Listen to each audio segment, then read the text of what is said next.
Music by Vikesh भोजपुरिया।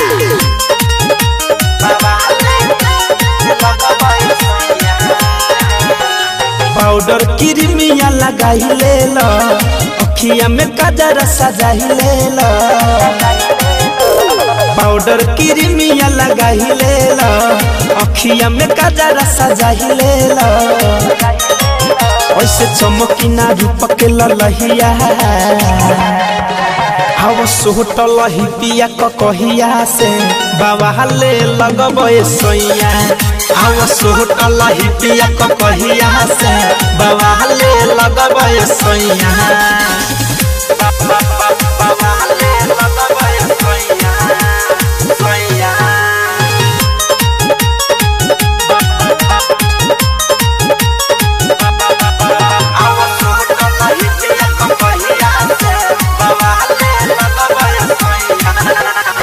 चमके लगब चानी लेखा, केहू पर जाई फीका हो।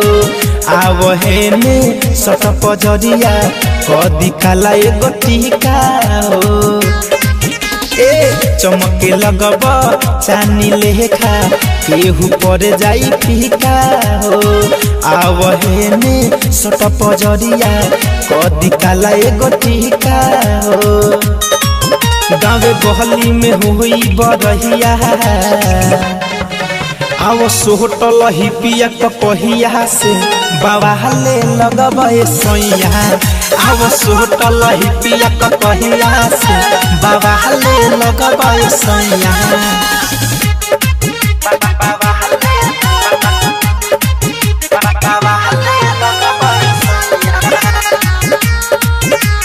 म्यूजिक बाय विकेश भोजपुरिया।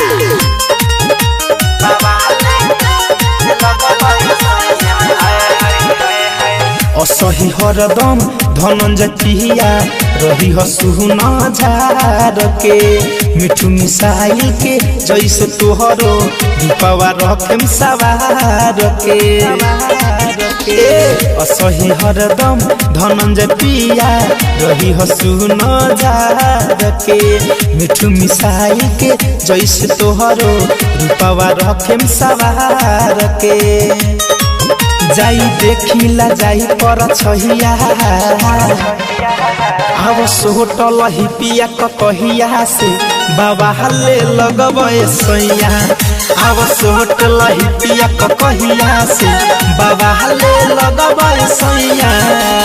पाउडर क्रीमिया लगाई ले लो, अखिया में काजर सजाई ले लो। ऐसे चमकी ना रूप के ललहिया, हव सोहट लही पिया कहिया से बाबा ले लगबे सोइया। हव सोहट लही पिया कहिया से बाबा ले लगबे सोइया।